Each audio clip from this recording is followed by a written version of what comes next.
This household item is something you might take for granted. But can you imagine life without it? The toilet, a shiny, sculpted marvel of manufacturing.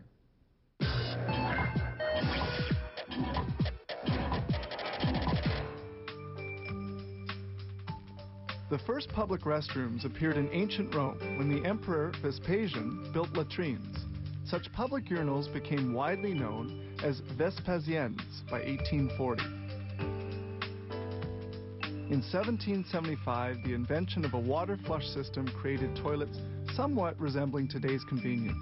The valve and siphon were added in 1784 and the septic tank in 1896.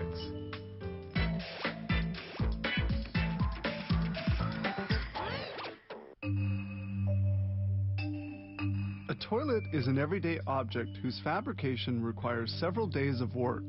It involves assembling several molds, called tools. Each new product requires the design of a master plaster mold, from which they will produce a plastic tool. This latter will be used to create plaster duplicates used as production molds.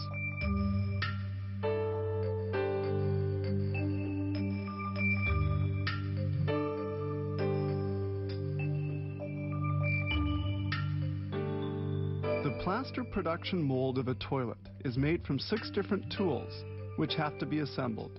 Their lifespan is only 2 months. The process begins with a mixture of water and plaster according to a precise recipe. Then the liquid is poured into this filling hole of the tool. Once the plaster hardens, they can proceed with unmolding.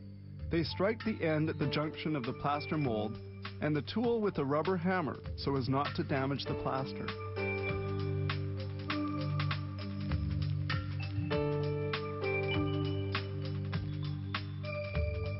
The pieces are gently assembled.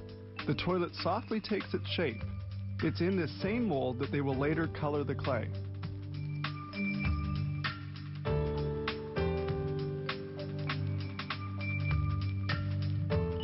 Then they install tensioning straps. Little blocks are inserted between the mold and the strap to increase the tension. The mold will soon be filled with liquid, and they thus prevent any distortion. Here a new recipe is being prepared. This time it's a slurry, a composite of clay and silica. This preparation is spread out over 48 hours. Now they install the core, the upper part of the mold. They can now proceed with the filling. This copper distribution pipe, connected to the tank containing the slurry, permits the filling of several molds at a time. They need about 20 kilos of the mix per bowl mold. After an hour, the slurry has attained a thickness of 1 centimeter. The plug is pulled to allow the excess slurry to run out. They can now unmold the still fragile piece. This thicker slurry is used to adhere the 2 pieces together.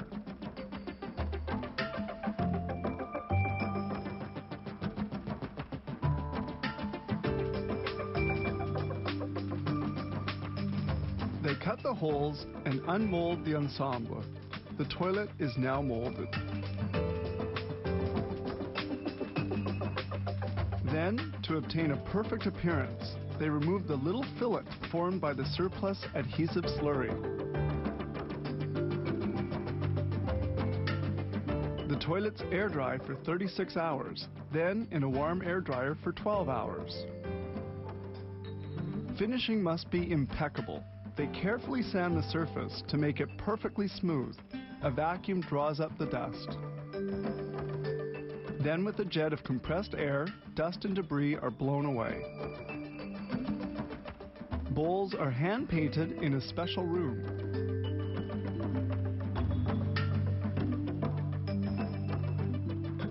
As for the water tanks, they're painted by an automated robot.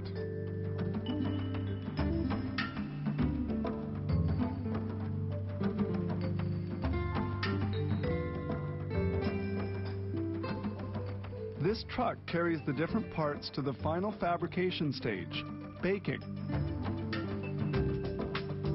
The toilets remain in this oven at the very high temperature of 1,176 degrees centigrade for 23 hours. It takes this long to fuse the clay and silica. The paint then becomes hard and shiny, and it's all done.